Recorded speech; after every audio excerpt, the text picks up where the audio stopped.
I was a junior at Monmouth University. So that's the fun part of my. I'll leave that as my fun part of my story. And this app actually happened about 3 weeks after I got arrested for the first time. Wow. So when we went to Atlantic City, kind of funny. Yeah. So about a couple of weeks before I went to the Atlantic City, when that all happened to me, it was the first time that I got arrested. I got arrested in West Long Branch with a couple of pain pills, and it was the first time I was introduced to any sort of treatment. I was my told my dad I got arrested. I need some help. Um, no questions asked. He took me to, at the time it was Discovery House or Marlboro, whatever is at Marlboro Mental Hospital at that time, Yeah. and I was going to IOP. So when I went to Atlantic City, my friends were all up in the hotel room partying and doing drugs and whatever, and I was like, you know what? I'm gonna stay sober. I'm just gonna go down and hit the casino floor. And the first hand I got dealt, I won all this money, which was a test for me at the time. Luckily, I didn't know what to do, so I called my parents, and they came down and took the money from me. So that was a safe thing to do. No harm came I have from to that. ask, what game were you playing? Caribbean Stud Poker. Oh wow. It's like a progressive jackpot. You put $1 up, and I got dealt a royal flush.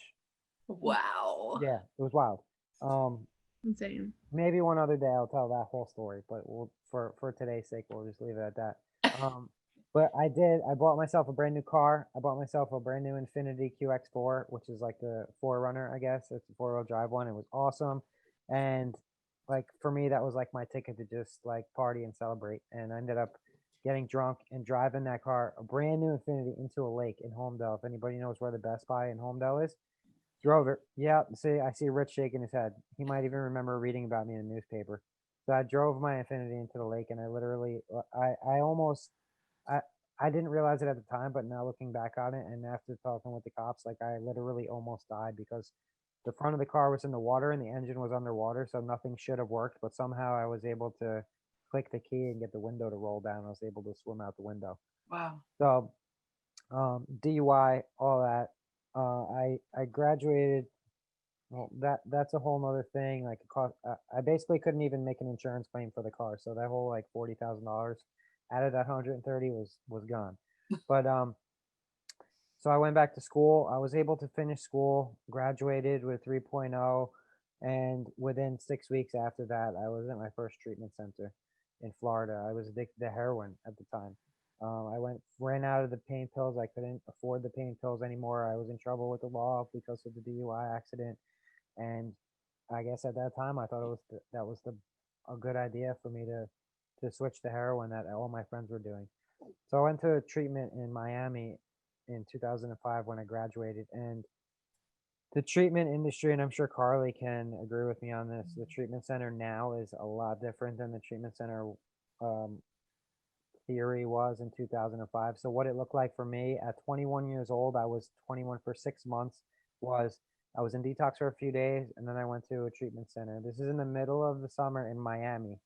So, and the treatment model was to wake up in the morning, eat breakfast, and then get in a van and go to 3 or 4 12-step meetings, and then come home and maybe meet with your counselor, go back out and go to a couple of more AA or NA meetings, and then come back for dinner, and then probably go to another meeting at night. So like 7 to 9 12-step meetings a day at the time where I was 21 years old, and I was like, I don't have a problem. It was just an accident, blah, blah, blah. And it's 95 degrees in the middle of summer in Miami, and it's a bunch of people sitting in church basements smoking cigarettes. It wasn't a very pleasant experience. So I can remember thinking to myself I can remember the guy's face. He was a guy who was talking about, the 80s in Miami and his whole story. And he was telling about how he hated his job and he hated his life, but he was sober. And he's like, but I'm sober by the grace of God. And if you want what we have, all you have to do is come. And I'm like, I don't want what you have. I don't want to do this. Is this what life is going to look like for me? I don't want it. Like recovery didn't look like it didn't look good to me at the time. Mind you, also I was a 21-year-old punk kid that didn't want to listen to anybody. So I came back from that treatment center, and right as soon as I got home, I landed in Newark and I went back to using drugs. Not a great choice at the time. That went on for a few more years. Um, my parents were believed that I was sober. Um, I struggle with finding a job and maintaining a job. Now we're talking about like 2006, 2007 when we started going through that kind of recession thing. So graduating with a college degree, the best job that I could find was working at Enterprise Rent a Car, and that didn't, it wasn't something that I was happy about. What'd you say, Chris? Working where? I ended up working at Enterprise Rent a Car. Oh, got it. Okay. Yeah, for with a college degree, like, and being promised, like, I went to college, I was going to get this great job and I was going to live this great life. Kind of was sold that whole dream, and then I was making $28,000 a year at renting cars. I was not happy about it, Mm. so that didn't really sit well with me. I can kind of fast forward a little bit. My father gave me the ultimatum of, hey, you're either going to do this and get sober, or you're going to come to work with me. And my father was a construction union delegate in New York City. So I was like, all right, well, I'll try this. So that's what I did. I joined the New York City Carpenters Union. I was a carpenter for almost 15 years. In those 15 years, though, and I'm going to kind of package this all up in one because there's not too much to tell about it, except that in those 15 years, I managed to go to 8 other detoxes and treatment centers, almost every county jail in New Jersey. I think I might have missed like whatever is in northwestern Jersey. I don't even know what counties are up there. And I don't think I've ever been to Camden County Jail. But I went to almost every county jail in New Jersey and a couple in New York. And um, in 2011, I was at a music festival in upstate New York. Has anybody heard of the band Fish? Anybody? Yes. Yeah. So I was at a big music festival at Watkins Glen in upstate New York, and I got arrested with a whole bunch of drugs on me that they said I was selling. Um, and in New York in 2011, they were not as progressive as New Jersey was. So like I had been arrested before multiple times, and I had a couple of felonies, but it was always like a couple of weeks in jail and probation and fines or drug court or whatever. In New York State, especially in like western upstate New York, they were like, yeah, you're going to prison, basically. Oh. They're like, yeah. So I didn't know it at the time, but I did not get caught with meth, but there was a huge meth lab bust there like a few days prior, and I guess they thought I was part of it. Not important, but I ended up going to prison in upstate New York, and I got sentenced to 3 years in maximum security prison in New York. I went to Elmira, which I don't know if you might have seen. There was like it's like a show, Escape from Elmira, by a bunch of Mm. guys that escaped from like a real prison, not like I don't know. I don't want to say a real prison, but Elmira was built during the Civil War. It started out as a Civil War prisoner prison, so it's like seriously from the 1700s, and it's nothing has changed. There's no heat, no air conditioning. Wow. Yeah, it was gross. And I remember getting in there, and the bars closing on me, and like I said, I had been to jail before, I'd been to treatment before. I had already like kind of accepted that I was letting my family down and letting my parents down, but when those bars closed for some reason, and I heard the noise of them closing, and I just all came. I'm like, wow, you really did it now, dude. And the guy on the right side of me was in there for life for killing somebody. The guy on the left side of me was in there for 25 years for killing like 2 people. And here's me, um, like I'm in here for drugs. I have a drug problem. I never committed any kind of violent crime or burglary or anything in my entire Mhm. life. So luckily, after some time in there, New York State offered me a diversionary program. In New York, they have something called shock incarceration. We don't have anything really similar to that in New Jersey. But what that meant was instead of doing 3 years in this maximum security prison, scary place where like I've seen things that I didn't want to see, I could go to 90 days or 6 months of this other place that was modeled after a military boot camp.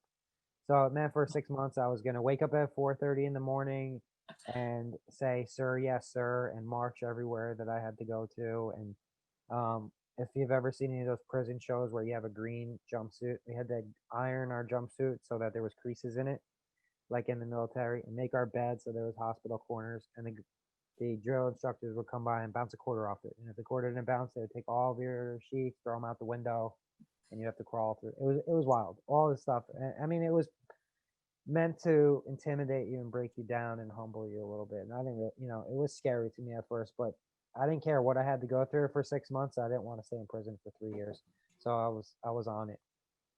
But after some time there, I noticed, and a lot of it was physical fitness. So we're waking up, running 3 or 4 miles in the morning, doing all kinds of functional fitness type stuff, which at the time I didn't want anything to do with, but I'll get back to that in a little while. after a couple of months in there, I found that like the organization and structure that was in there and the discipline was something that I did not have before, and it was extremely beneficial for me because I was just and respect for authority, all those couple of things, and then the fact that I was getting in shape and my body was starting to be well again, and I was starting to feel healthy and think healthy. Like that's when recovery started looking good to me. Like that's when I kind of had a picture in my head of like what I wanted my life to look like. So I successfully completed that. When I started that program, there were 60 people in my platoon, and when I finished, there was 21 of us, and everybody else had to go back to prison and finish their whole sentence because they whatever didn't do what they were supposed to do. Do they Um, still have that program today, Chris? they do. They've shut down a couple of them. So, I wanted to say this before. If anybody has any questions or comments, you can feel free to unmute. I would rather not be the only one talking this whole time. So, Carly, thanks for the question. So, they do in New York. They have a shock incarceration program. They had a whole bunch of them. I think there was 10 at one point, and I think there's only 4 now. Wow. There's the one that I went to is called Willard Drug Treatment Center, which, side note, is built on Willard Psychiatric Institute and is supposed to be super haunted. And I think I actually saw a ghost there. And they, like, I don't know if it was just the guards psyching me out that they said that the ghost that comes around is the doctor and he's in his doctor's outfit. And like, maybe I just had a dream of it, but I swear I saw it. Side note. But yeah, there's a couple there in New Great. York. They are not, they're not like they were originally. They were made only for people that were drug offenders or repeat drug offenders or parole violators. But Mhm. because New York State, I don't know, like budget cuts or cuts to the Department of Corrections, now they've kind of like become more of a place for people to escape their regular sentence, even if they weren't there for a drug problem. Maybe they could have their lawyer talk them somehow into going to these places. I Wow. found it extremely beneficial, and a lot of people that I know that went there also found it to be beneficial. But I know that they have gone through some changes since then, and I'm not sure if it's the same. But I mean, either way you cut it, 6 months in one place looks way better than 3 years in another, right? My question, real quick, how long were you at the prison before you found out about this boot camp program? So when I got sentenced, I spent 2 weeks in Schuyler County Jail, which is in upstate New York. And the gross part of this is I did heroin up until the day I got sentenced. So I had to go through like a full withdrawal detox in this county jail in upstate New York, where I don't think they have much of an opiate problem up there. So they didn't know what was going on with me. It was terrible. And then I spent about a month and a half in Elmira when then they offered it. So when they offer it, they show you a video of it and they're like, you can do this, but like if it doesn't work out for you, you're gonna have some time added onto your sentence and you're gonna come back here. Wow. So it's like a voluntary thing. You had to accept it and you had to go through like an evaluation to see if you were going to be able to get through it, because I guess I'm not exactly sure what would um not disqualify you from being in there, but there is kind of like stringent on what your offense was. Are you going to be someone that's going to be able to adapt to this intense environment? And I got lucky and I was able to do all those things.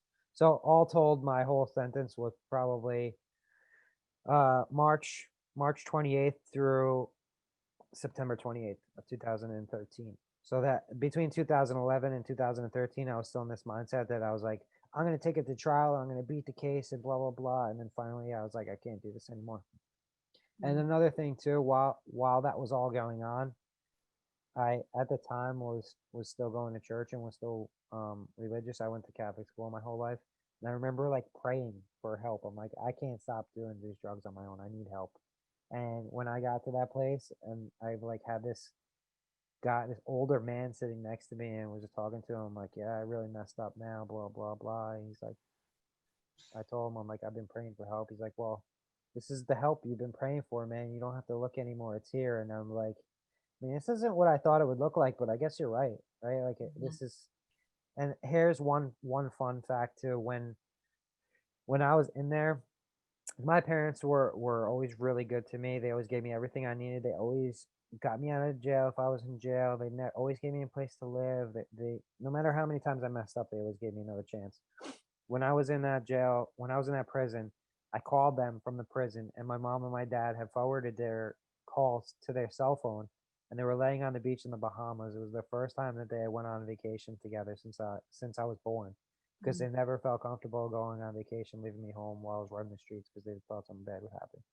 That kind of stuck with me too. Thanks for the question, Christina. And so when I got out of there, I was on parole. I ended up staying clean for over a year, just on doing this fitness stuff. I was running in 5Ks, like Carly said, how she feels that running is therapeutic. I was running these obstacle races. Anyone's heard of Spartan race? That was like my thing. I was in the Spartan race world championship in 2014. And I stayed sober over a year, just not going to any meetings, not going to any therapy, nothing, just this physical fitness. But what ended up happening was I got off of parole and I was doing all of those things and still hanging out with people that weren't on any sort of a healing journey. We're still going to bars afterwards. We're still doing drugs afterwards and just being unskillful in general. So, and then working in the New York City Union is also a place that sometimes cannot be conducive to sobriety. So I did unfortunately slip back into using in around late 2014 or early 2015. And then between 2015 and 2018, a new part of my addiction journey kind of happened was I started overdosing. I had never overdosed before that, but I guess this is the time when, fentanyl came in, or maybe my body was weak or whatever it was. And between 2015 and 2018, I had overdosed 3 times. I had to be resuscitated 3 times, almost very, very near to death each one of those times. The last time I used, May 24th of 2018, it was actually right out here. I went in my car. I used 2 bags of heroin. Luckily, I wasn't driving. My car kind of just rolled up the street to my neighbor's house, and I didn't hit any cars or hit anyone, but my car ran up onto somebody's lawn. I wasn't conscious for any of this. The cops came, resuscitated me, CPR, the whole thing. And then when I woke up, there was a cop. She's like, "Hey, do you see those 2 kids over there?" She's like, "You could have killed those 2 kids and you would have spent the rest of your life in prison." And I like in this whole fog of waking up from being Narcan, and that's what I remember from that. And I also remember what it felt like to be in prison. And I said to myself, like, I don't want that. I didn't care too much at that point if I lived, but I didn't want to hurt anyone else, and I didn't want to spend the rest of my life in prison. So I went to Monmouth County Jail. I was in Monmouth County Jail for 2 months. The judge saw that I was, a person with a substance use disorder problem, and made a deal with my attorney that if they could find me a treatment center that would accept me, that he would release me from the county jail to go to treatment one last time, because now I also had just violated my parole. And that's what happened. I left Monmouth County Jail in the sheriff's van in handcuffs and went to a treatment center right here in Eatontown, New Jersey. Walked into the treatment center in handcuffs with a beard and my hair all over the place. I looked terrible. If you look at my picture from when I got admitted to now, you wouldn't even recognize me. And I remember one of the clinicians in there being like, "Yeah," saw me in handcuffs though, saying like, "Yo, you're not going to cause any trouble in here, are you?" I'm like, "No, I'm not. I just want help." Um, so this is kind of where I get to where I'm at today. I when I was in this treatment center, the clinician I had was a young woman. We really just connected. She had a very similar love for the music and the kind of bands that I mentioned. So we kind of understood each other in that point. And I had shared with her everything that I had learned from my past experiences with recovery and treatment, what had worked for me, what I didn't feel worked for me, what else I thought I might need in my recovery. And she introduced me to meditation, and she introduced me to yoga. And at first I kind of laughed and I was like, "Yoga isn't that like for chicks?" And she's like, just try it, like you don't have any other options. Um, so I started practicing meditation. I started doing yoga every day, and what I noticed was all the what I had learned in my previous experience was every time that I would get sober, I would stay sober for a little while, and then all these emotions of guilt and shame and embarrassment would kind of come up for me, and it was uncomfortable, and I didn't have any coping mechanisms for it, and it would make me, well, I would then use again, so I didn't have to feel all these things. And then by doing that, I was just causing more problems for myself, and in the long run, more guilt and more shame. But the meditation especially was a tool that I was able to use to kind of come to terms with what had happened in the past. This whole idea of present time awareness or mindfulness, coming back to what's happening right now, kind of really helped me with my kind of emotional disorders and my anxiety and my depression and things like that. So I took to it right away, and that's when I can really remember waking up one morning and after having practiced meditation for a few weeks, and like everything just seemed different to me. Like the world just seemed different to me. Everything just seemed a little bit more positive. Things didn't anger me as much anymore. Things that used to annoy me didn't annoy me as much anymore. And the more and more that I had practiced, the more and more that I had that feeling of peace, of joy, of being alive, of happiness, of being alive, and coming to the realization that all those things that I described to you that happened to me, and there are so many more that I didn't talk about that maybe wouldn't even be appropriate for here.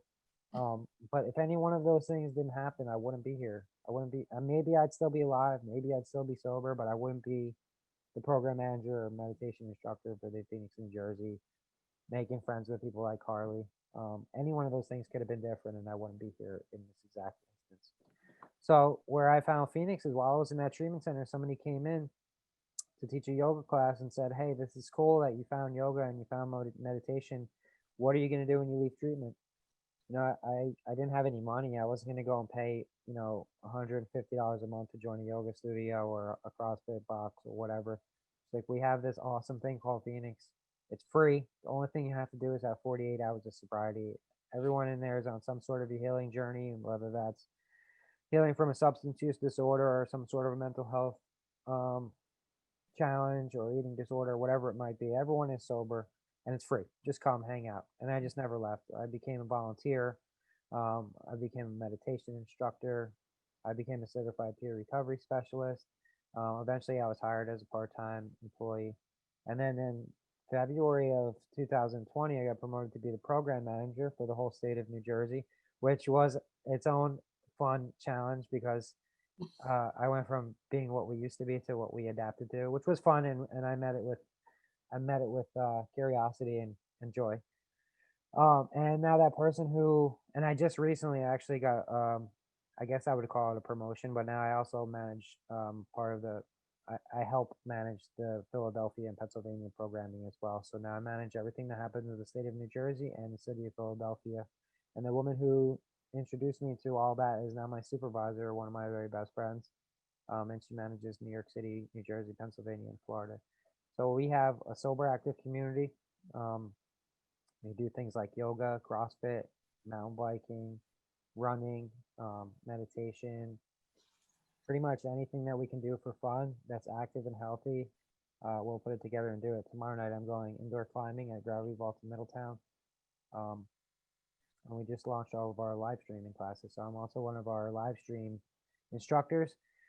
So when I get to teach my meditation, instead of just teaching it to our sober active community in New Jersey, now I'm broadcast across the whole country and in other countries as well. So I have now made friends in my recovery journey for all the way from Maine through California, Seattle, Oregon, Canada, Paris, Mexico, all through what I love to do and share what I've learned in my own journey.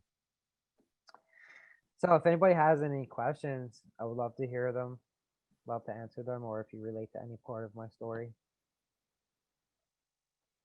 I have a question. So meditation is always something I'm very interested in, but and I don't know a lot about it. It seems very, I don't want to say daunting, but it's a lot of time you have to commit to doing it. Like, can you do like a 5-minute meditation, or does it have to last 20 to 30 minutes? That's a great question. So a couple of things about that. So I think that when we talk about meditation and mindfulness, first of all, I think we need to separate those two terms. Meditation is the formal practice of training the brain in mindfulness. So do you have to do a 20-minute meditation? No, you can, if you can sit and breathe without any distractions, you're meditating. So if that means that's 30 seconds for you or a minute for you, you're meditating. And the longer that you do it for, and what's more important is the consistency in which you do it for. So if you do it a minute a day for 7 days a week, that would be preferable than doing it 7 minutes one day a week. Whatever is comfortable for you, and it builds up over time. So the mind, the part of the brain that meditation and mindfulness strengthens it's a part of the brain that can be intentionally reshaped by habit. So years and years of unskillful habits that we might have had, or I'll put on myself, years and years of unskillful habits that I've had have shaped my brain in a certain way. And meditation and mindfulness, yoga, all these practices, and meditation can mean different things to people too. Like I had one guy tell me he hates meditation, but he gets into a meditative state when he's folding fitted sheets. I don't even know how to fold a fitted sheet, but that's where he finds his moment of stillness, when he's folding fitted sheets. So um, it could be coloring, it could be listening to music, it could be running. It's a meditative state where we don't have any distractions, where we're focusing on the breath, focusing on what's happening in the present moment. So when we do meditation consistently, when we commit to the practice of meditation, it is building the skill of mindfulness in us, in our brain. So meaning the benefits of that will be, we can concentrate on one thing and greet it with, I mentioned this as a joke before, but greet it with a childlike curiosity and joy. So by training our brain in this way, we're more apt to be able to not always need a distraction, be able to be comfortable sitting with ourselves in silence for long periods of time, whether we're in meditation or we're just sitting on the couch relaxing. Reading a book, one of the things that came up for me was, after practicing meditation for a long time, I used to hate reading. I used to like scan through the pages and flip them real quick just to say I finished the book. I can sit down and read a book now. A big one for me was driving, right? I was as you can hear from some part of my story, I was probably one of the worst drivers there was. Right now, it's like I drive the speed limit. If someone cuts me off, I don't give them the finger or honk my horn. I kind of just, I slow down and I let them go in front of me, because I'm not in a rush anymore. Something else that was a really great development for me was, I was always apt to react or to speak without thinking. And through these practices and gaining the benefits of mindfulness, I'm able to pause and more skillfully respond to situations, whether that's at work or my personal life, whatever it might be. So that's probably a little bit more than to answer your question. But no, meditation does not have to be seated on a fancy cushion for 20 minutes a day. It could be sitting in your desk chair, taking a few breaths and just saying, I'm breathing in, I'm breathing out. It's Okay. a skill. It gets easier the more we do it. Mhm. Thank you. For me, what was really important too is, I think that guided meditations are great. Guided meditations on your phone or YouTube, or joining us with the Phoenix or a live stream meditation is great. But for me, what I really need to do is be able to, I mean, I'm not always going to have my phone or the ability to stop what I'm doing and listen to a guided meditation, right? So these short practices that I'm able to cultivate through my meditation, or even just reminding myself to pause for a second and concentrate on my breath for 1 or 2 rounds of breath. That's where I see the most benefit in my practice. Training the mind through meditation to be able to use the skills of mindfulness in my daily life. Mm. And that translates into recovery for me too, because when, say, here's a really great example I like to use is, we're sitting here, we're in a work meeting or something like that. It's like, I need a cigarette, right? I'm able to stop and say, do I need a cigarette?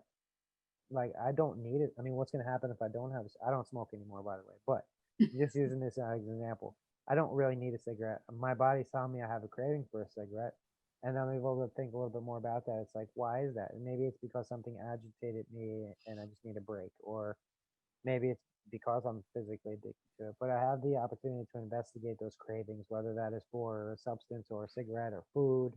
Um, it's one of those things where, instead of just acting on that craving, I'm able to pause and investigate a little bit more before I act on it. And then I might still act on it, but I have the opportunity to pause and investigate a little bit and see if it's something that I do need to act on. That's really awesome. That pause and investigate is a big deal. And just ask yourself a couple questions, like, do I really need to go look in the freezer? The ice cream is still there. I don't need to investigate that. Yep. That was me today. It was like, what kind of chocolate can I find? What can I make? Just sitting around and snacking, working from home, or doing your schoolwork from home, being in classes. And I don't know if anyone else on the call feels the same way, that they're kind of roaming around their kitchen trying to find something. I don't know, it's not like things grow in the refrigerator, but we wish that things did change and something else would show up.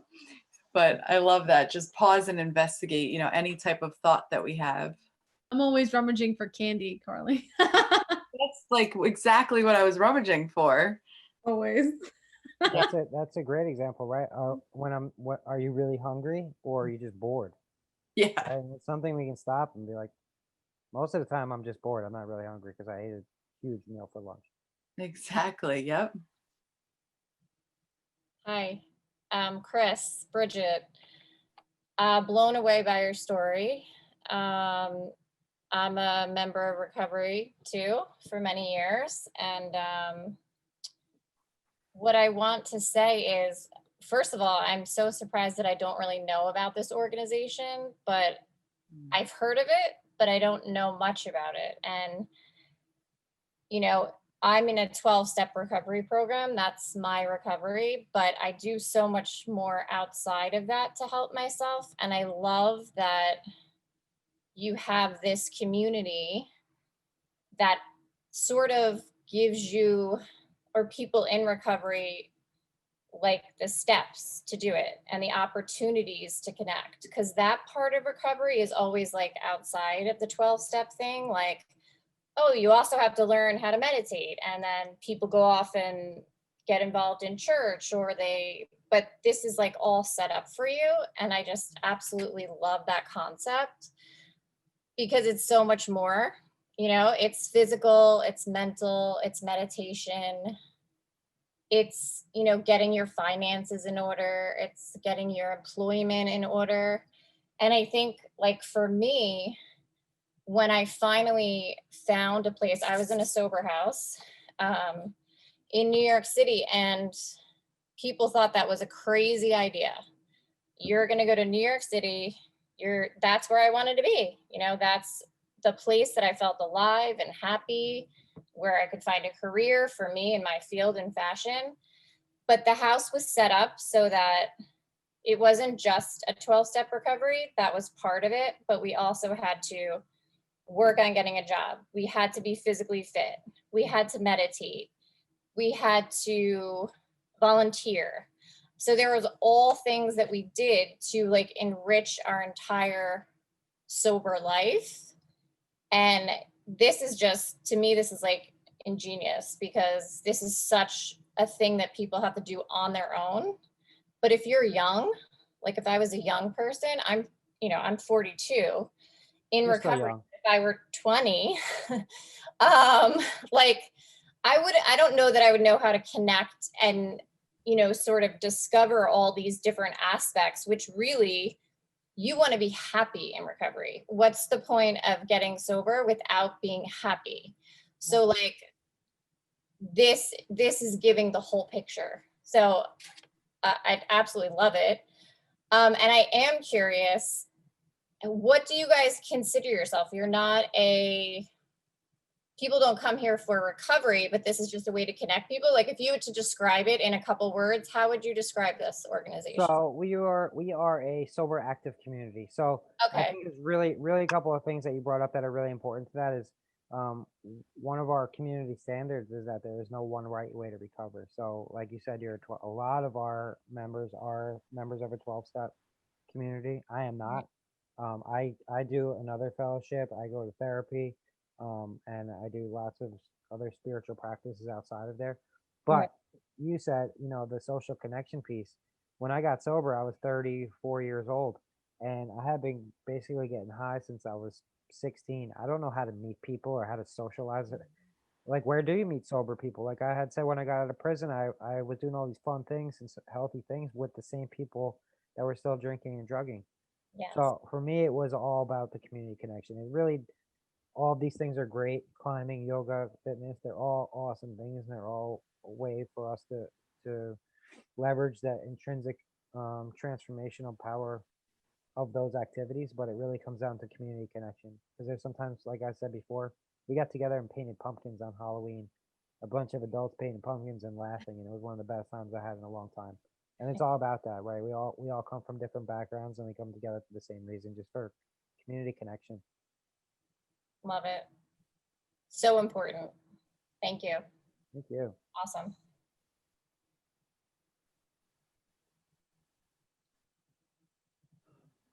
It is really community what's so important.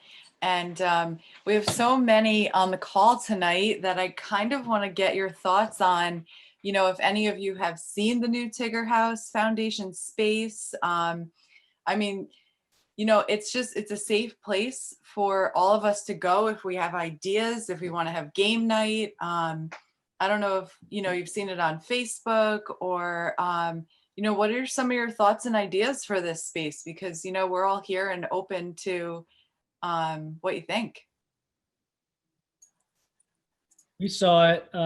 It's wonderful. What a great spot to have. I love the location, right? I mean, right in Red Bank. You can you know, go there after school or whatever. It's very easy to get to, centrally located, and it's just got good vibes. It's in a really cool. It's awesome that there's parking, which is great, Yeah, and it's beautiful inside. yeah. So it's Really nice going to space. be a cool spot for students and us, everybody, for everybody to get together. You know. Yeah. When we can all be together. Yeah. It's nice. Hopefully soon. Yeah. Oh. Yeah. Oh, Michael, we can't hear you again. Oh, Sorry, is it better now? yes, perfect. I was saying I live around the corner and I took a drive by it the other day. Cool. It's just a really good location. Just like Laura was saying, the energy is just great around there. And I'm just really excited, hopefully when we can all get together to see everyone in person. But I'm excited and it looks great. Oh, that's awesome. Absolutely. I don't know. What about any of the students? Do you feel that it might be a spot for you to study? I don't know. If I were in high school, I would probably go to Sickles, grab some goodies, and park my butt at that beautiful space in the lounge area. And I don't know. What do you guys think?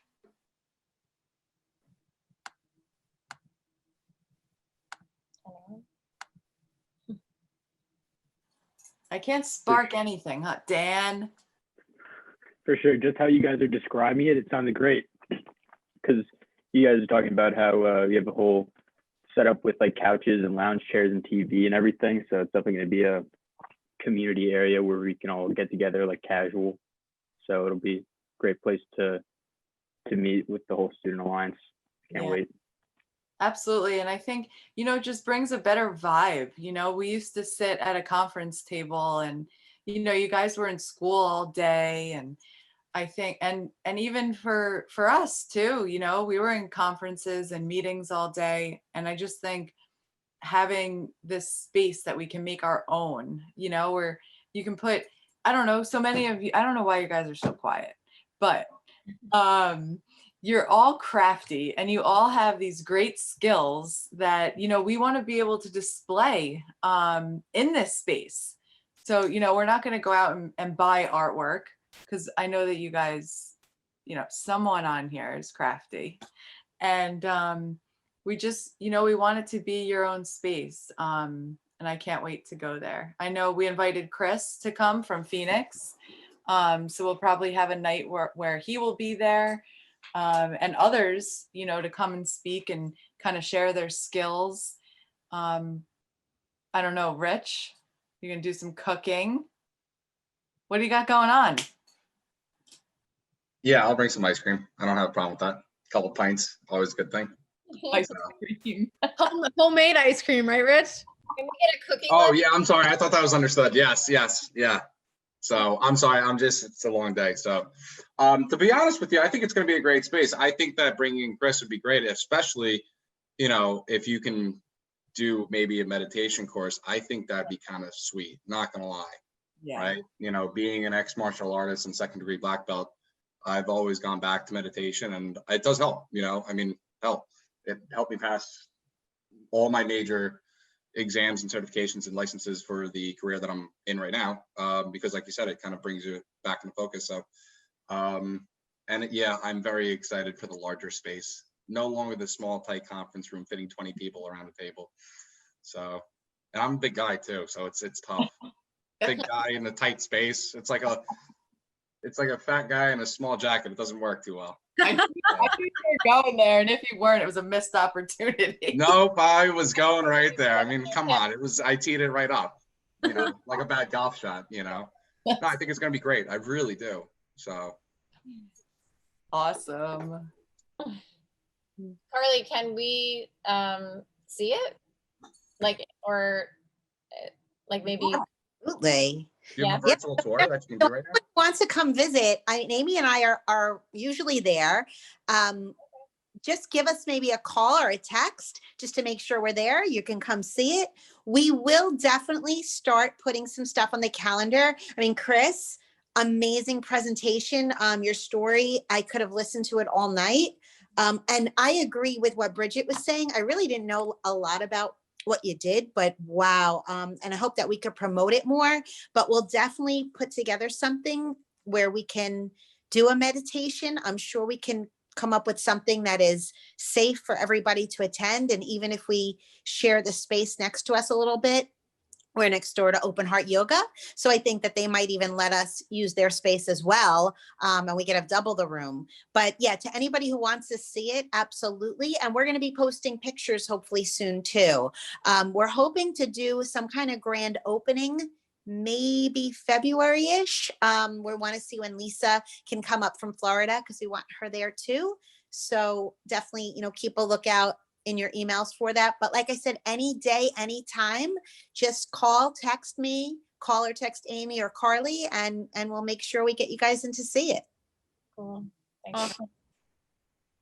Chris, I just want to say that it was just so moving to hear your story. So inspiring. I mean, how far you've come. I think it's truly amazing.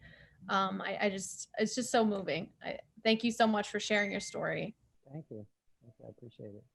And for everyone in here tonight, most of our events or in-person events are for 18 and older, but we do have a full schedule of live streaming classes from 7 a.m. to 9 p.m. every day. So you can come to a yoga class, a fitness class, a dance class, a meditation class, and it's all free.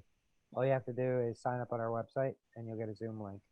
So on Wednesday nights at 9 p.m., I guide our evening meditation. There's usually like somewhere between 20 and 50 people in there. I would love to have as many of you come join me, and if you're interested. So Chris, anyone can attend. We don't have to be someone in recovery then. For our in-person programs, we ask that everyone has 48 hours of sobriety. Okay. So that doesn't mean you have to identify as being someone in recovery. Okay. For supporters of people in recovery or just someone who's trying to live a sober lifestyle, everybody is welcome to come. We just ask that everyone has 48 hours of sobriety. And that's like, we're not drug testing or giving you a breathalyzer. We just want everyone to honor that. Of course. No, thank you. That's great. That's awesome.